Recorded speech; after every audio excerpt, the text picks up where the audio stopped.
আচ্ছা, আজকে আমরা দেখব আপনি আপনার জমির পরিমাণ থেকে জমির যে পর্চা আছে বা আপনার যে দলিল আছে সেখান থেকে আপনি কিভাবে জমির পরিমাণটা বের করবেন এবং আপনার যে আনাগোনাটা সঠিক আছে কিনা সেটা কিভাবে যাচাই করবেন। তো আমরা পেলাম একটা খতিয়ানে হিস্সা আছে 5 আনা 6 গন্ডা 2 করা 2 ক্রান্তি করে 3 জনের। 5 আনা 6 গন্ডা 2 করা 2 ক্রান্তি, 5 আনা 6 গন্ডা 2 করা 2 ক্রান্তি। এই তিনটা মিলে জমির পরিমাণ কতটুকু হয় বা হিস্সাটা কতটুকু হবে, যেটা কি 16 আনা মিলে কিনা সেটা আমরা দেখি। আমরা 2 ক্রান্তি 2 ক্রান্তি 2 ক্রান্তি হলো 6 ক্রান্তি। আমরা জানি 3 ক্রান্তি সমান 1 করা, তাহলে 6 ক্রান্তি সমান হলো 2 করা। এই 2 করা আবার এখানে চলে আসবে 2 2 2 এ 4 8 করা। আমরা জানি 4 করা সমান 1 ঘন্টা, 8 করা সমান 2 ঘন্টা। 2 ঘন্টা হলে 6 6 6 3 6 18 আর 2 হলো 20 ঘন্টা। 20 ঘন্টা সমান 1 আনা।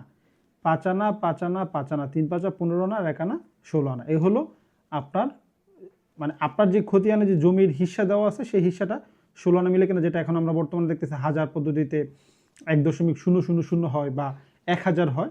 সেই জিনিসটা হলো আপনার সিএস যে খতিয়ানটা সেখানে হলো আপনার, বা ঢাকার আমাদের যে আরএস খতিয়ানগুলো আছে বা এসএ খতিয়ানগুলো আছে সেখানে হলো আপনার এই আনাগন্ডার হিসাব আর কি।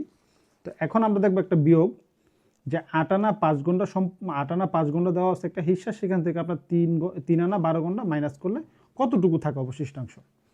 তো সেটা দেখি। আমরা জানি যে এই যেহেতু 5 ঘন্টা উপরে নিচে 12 ঘন্টা, 5 থেকে তো 12 মাইনাস করা যায় না, তাহলে সেই ক্ষেত্রে আমাদেরকে এই আনা থেকে এইখানে 1 আনা নিয়ে আসতে হবে।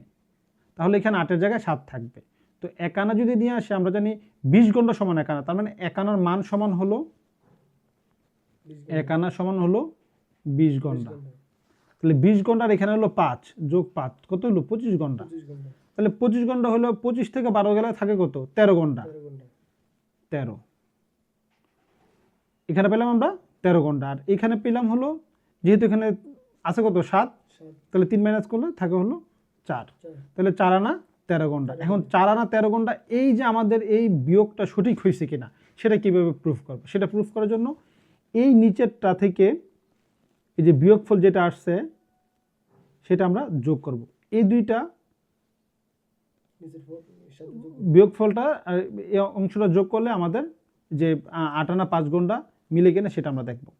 আমরা জানি 13 আর 12 সমান 25, তাহলে 25 মানে হলো 25 ঘন্টা মানে হলো তো 1 আনার থেকে বেশি হয়ে যাচ্ছে। তাহলে সেই ক্ষেত্রে আমরা এখানে পাবো 5 ঘন্টা। 20 ঘন্টা সমান 1 আনা। 4 আনা 1 আনা 5 আনা 5 আনা আর হলো 3 আনা 8 আনা।